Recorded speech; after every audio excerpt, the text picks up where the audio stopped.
रात के करीब 2:30 बजे उज्जैन के एक एरिया में लोकल पुलिस स्टेशन में कॉल आता है और जैसे ही वो कॉल पिकअप होता है तो सामने से एक घबराया हुआ आदमी जल्दबाजी में बोलता है कि दुर्लभ कश्यप को किसी ने मार दिया। Hey guys, this side AK Shivam and आज की इस वीडियो के अंदर हम उज्जैन में रहने वाले एक बंदे दुर्लभ कश्यप का केस स्टडी करेंगे। So let's start this case अराउंडिंग the OG king, the Ujjain king दुर्लभ कश्यप।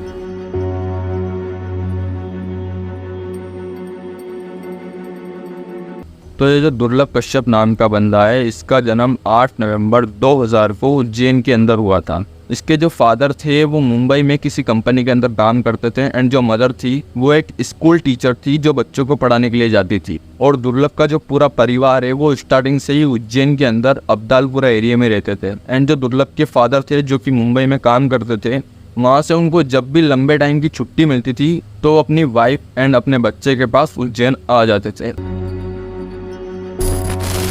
बचपन से ही दुर्लभ कश्यप का काफ़ी सॉफ्ट नेचर था, उसका बिहेवियर काफ़ी अच्छा था। अपने पूरे एरिया के अंदर वो काफ़ी सिंसियर बच्चा था। वो हर किसी से आसान से घुल मिल जाता था, हर किसी के पास चला जाता था। आपने देखा होगा जो छोटे बच्चे अक्सर किसी के पास नहीं जाते हैं, वो रोते हैं, बट दुर्लभ ऐसा बिल्कुल नहीं था। वो आसानी से किसी के भी पास चला जाता था, बिना किसी हिचकिचाहट के, बिना किसी डर के हर किसी के पास चला जाता था।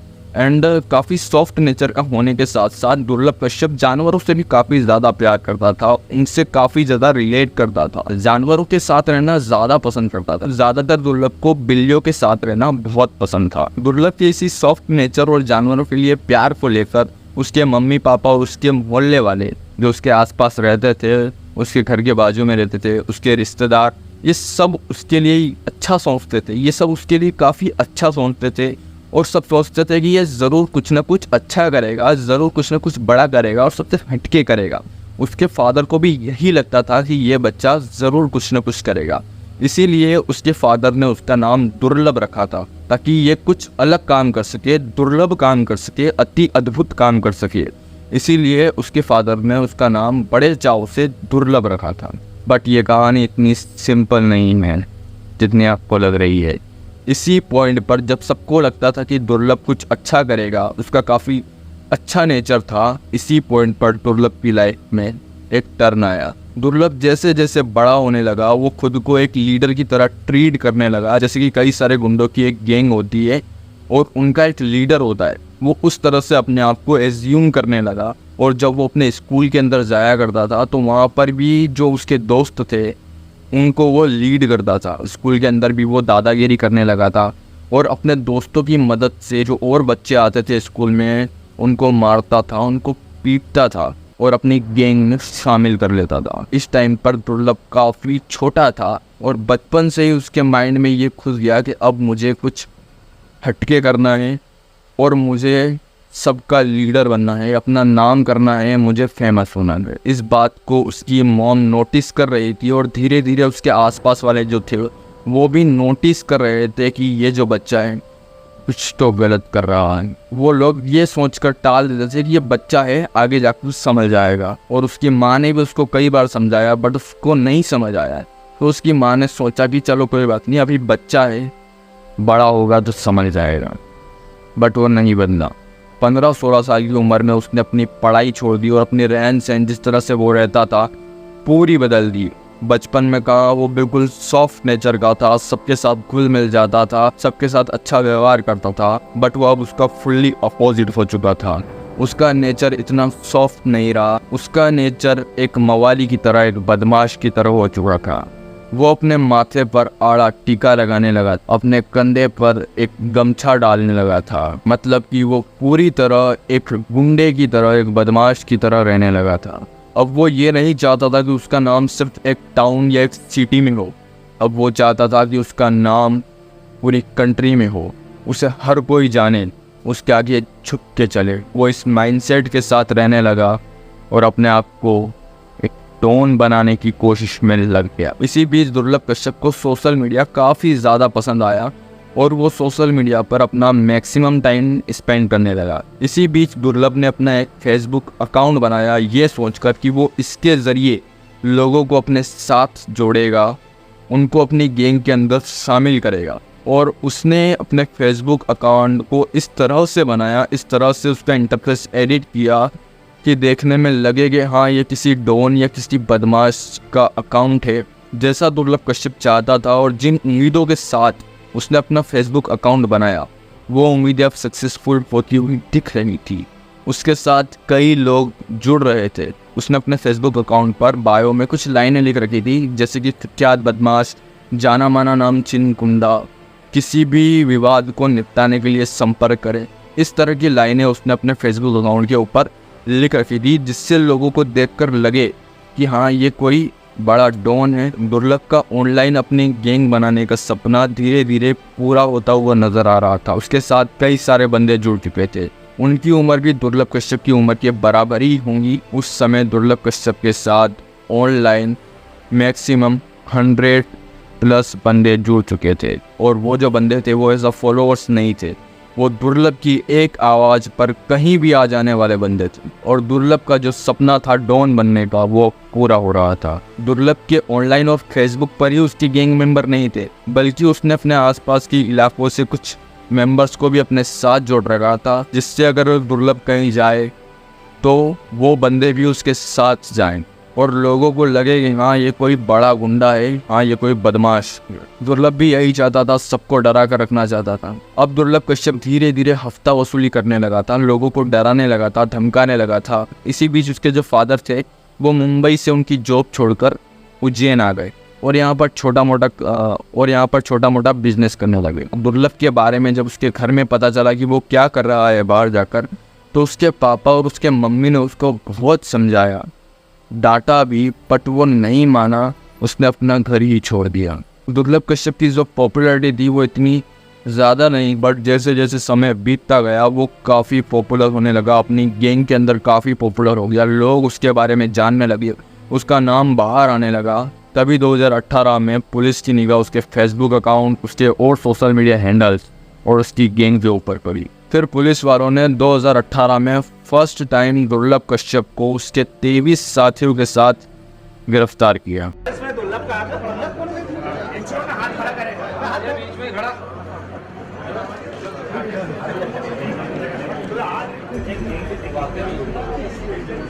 बट उसके कुछ दिनों बाद 2019 में इंडिया के अंदर कोरोना वायरस आ गया। इसी बीच जिनकी उम्र 19 साल से कम थी उन कैदियों को जेल से रिहा कर दिया गया, जिसमें दुर्लभ कश्यप था और उसके कुछ साथी भी थे। जेल से आने के बाद दुर्लभ कश्यप एक अलग ही नाम कमा चुका था, एक उसका नाम हो चुका था, वो लोगों में पॉपुलर हो चुका था, लोग उसको जानने लगे थे। इस समय उसकी गैंग के अंदर 1000 से भी ज़्यादा गैंग मेंबर हो चुके थे। अभी तक दुर्लभ कश्यप की उम्र 19 से 20 साल हो चुकी थी और उसके खिलाफ 9 FIR पुलिस स्टेशन में रजिस्टर हो चुकी थी।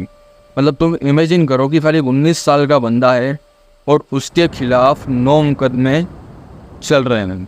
अब दुर्लभ कश्यप काफ़ी ज़्यादा स्ट्रॉन्ग हो चुका था, उसके पीछे बहुत ज़्यादा स्ट्रॉन्ग बैकअप था। इस टाइम में दुर्लभ कश्यप जो चाहे वो कर सकता था, क्योंकि उसके पीछे कई लोगों का एक अच्छा खासा स्ट्रॉन्ग बैकअप था। बट फिर भी दुर्लभ कश्यप ने इतने स्ट्रॉन्ग आर्मी के होते हुए किसी बंदे को भी जान से नहीं मारा। मतलब कि अभी भी जो उसका बचपन का सॉफ्ट नेचर था लोगों के लिए, वो अभी भी थोड़ा बहुत कहीं बचा हुआ था।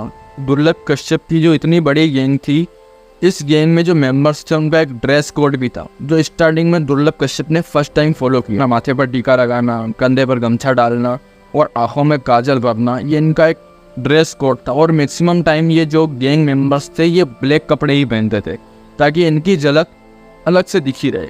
जिस तरह से उज्जैन के अंदर दुर्लभ कश्यप की एक गैंग थी, उसी तरह से शाहनवाज नाम का एक बंदा था, उसकी भी एक गैंग थी। हालांकि वो जो गैंग थी वो दुर्लभ कश्यप के मुकाबले काफ़ी छोटी थी, जैसे कि आप इमेजिन कर लो कि वो 10-15 लोगों की थी। बट शाहनवाज और दुर्लभ कश्यप के बीच में बिल्कुल नहीं बनती थी, ये दोनों एक दूसरे को दुश्मन समझते थे। बट जो दुर्लभ कश्यप था वो शाहनवाज पे इतना ज़्यादा ध्यान नहीं देता था, उसको साइड में वटा कर ही रखता था। और इसी बीच दुर्लभ के जो मम्मी पापा थे उसको बहुत समझाते थे कि बेटा मत कर, ये सब बहुत गलत चीज़ है, बहुत गलत लाइन है, ये सब मत कर। बट दुर्लभ कश्यप कई बार उनके समझाने पर भी नहीं माना, तो उन्होंने समझाना ही छोड़ दिया और दुर्लभ कश्यप को उसके हाल पर छोड़ दिया कि भाई ठीक जैसे रहे वैसे रहे, तेरी इच्छा। बट थे तो वो माँ बाप, फिर भी उन्होंने कई बार समझाया बट उसको नहीं समझ में आया, उसको नहीं सुधरना था। और यहीं पर दुर्लभ कश्यप की लाइफ में एक और टर्न आया। 6 सितंबर 2020 की रात को करीब 2 बजे दुर्लभ कश्यप एक चाय की टपरी पर बैठकर चाय पी रहा था। तभी शाहनवाज अपने कुछ साथियों के साथ वहाँ से निकलता है। वो दुर्लभ कश्यप को देखता है तो वो उसके पास जाता है। बातों बातों में झगड़ा शुरू हो जाता है और झगड़ा इतना बढ़ जाता है कि शाहनवाज अपनी पॉकेट से गन निकालता है और दुर्लभ कश्यप के शोल्डर को शूट करता है। गोली लगने की वजह से दुर्लभ वहीं गिर जाता है। शाहनवाज अपनी दूसरी पॉकेट से चाकू निकालता है और दुर्लभ के ऊपर 34 बार वार करता है। दुर्लभ की मौके पर ही मौत हो जाती है और जो दुर्लभ के साथ उसके दोस्त थे, उसके गैंग मेंबर थे, वो वहाँ से भाग जाते हैं। और जो शाहनवाज था वो भी दुर्लभ को मारने के बाद वहाँ से चला जाता है। इसी बीच एक आदमी पुलिस को कॉल करता है, उन्हें वहाँ बुलाता है और फिर पुलिस दुर्लभ के घर वालों को यानी उसकी माँ एंड उसके पापा को इन्फॉर्म करती है और उनको वहाँ बुलाती है। दुर्लभ की माँ अपने बेटे को सड़क पर मरा पड़ा देखकर बेहोश हो जाती है। शाहनवाज जो कि अपने साथियों के साथ वहाँ से फरार हो चुका था, उसको किसी तरह से पुलिस अरेस्ट कर लेती है। बट ये मामला यहीं पर ख़त्म नहीं होता है। दुर्लभ कश्यप की गैंग इतनी कट्टर थी कि शाहनवाज के अरेस्ट होने के बाद भी 11 लोगों ने मिलकर, जो दुर्लभ कश्यप गैंग के थे, शाहनवाज पर फायरिंग की। बट बाद में उन्होंने अपने आप को सरेंडर कर दिया। अगर दुर्लभ बचपन में ही अपनी माँ की बात सुन लेता या मान लेता तो आज उसको ये दिन देखना ना पड़ता, आज उसकी माँ को ये दिन देखना ना पड़ता। आज वो जिंदा होता, अपनी माँ के साथ होता, वो सबके साथ अच्छे से रह रहा होता। बट उसके एक डिसीजन ने उसकी पूरी लाइफ बर्बाद कर दी, उसकी पूरी लाइफ खत्म कर दी। आजकल हम रील्स में भी ऐसे कई वीडियोस देखते हैं जो दुर्लभ कश्यप की तरह ही रहते हैं, उसी की तरह कंधे पर गमछा डालते हैं, तिलक लगाते हैं और उसी की तरह बोलते भी हैं। बट इनको नहीं पता है ये जो बदमाशी कर रहे हैं, रील्स पर जो बदमाशी कर रहे हैं, वो रियल लाइफ में नहीं चलती है। मैं भी जानता हूँ और आप भी जानते हैं कि ये जो कर रहे हैं ये गलत कर रहे हैं। हालांकि ये लोग जितना अपने आप को रील्स पर क्रूर और बदमाश दिखा दें, बट ये गलत है। ये मैसेज हमारे यूथ में, आने वाले यूथ में, मेरी उम्र के लड़कों में या उससे छोटी उम्र के लड़कों में पूरी तरह गलत जाता है। जो लड़के अपना मैक्सिमम टाइम रील्स पर बिताते हैं, इस तरह की रील्स को देखकर उनके दिमाग पर वही मैसेज जाता है कि इज्जत उन्हीं की है जो अपने सेल्फ रिस्पेक्ट को समझे, जो अपने सेल्फ रिस्पेक्ट को बचाए रखें, खुद को एक अल्फा मेल बताए। रिस्पेक्ट उसी की है जो खुद को एक अल्फा मेल बताए, खुद को डॉन बताए या खुद को कहीं का बदमाश बताए, खुद को शहर का बदमाश बताए या खुद को गाँव का बदमाश बताए। वही असली अल्फा मेल है। और वही बंदा जो है वो अपने आप की सेल्फ रिस्पेक्ट को संभाल कर रखे पड़े हो। और उनके दिमाग में ये सीधा मैसेज चला जाता है कि अब हमें भी इसी तरह से रहना है। इमेजिन करके देखो कि माँ बाप ने अपने बच्चे को 20 साल तक पाला पोसा, उसको अच्छी परवरिश देने की कोशिश की, बट वो बंदा कुछ इन्फ्लुएंसर के चक्कर में या कुछ लोगों के चक्कर में खुद को गलत लाइन पर ले गया और आखिरकार उसका एंड हो गया। उसके मरने के बाद उसके माँ बाप पर क्या बीतती होगी। उन्होंने जिस लड़के को इतना बड़ा किया वो अब उनके साथ नहीं। तो अगर आपको ये केस स्टडी अच्छी लगी तो वीडियो को लाइक कर देना, चैनल को सब्सक्राइब कर देना और कमेंट कर देना, और वीडियो को अपने दोस्तों के साथ या किसी और के साथ भी शेयर कर देना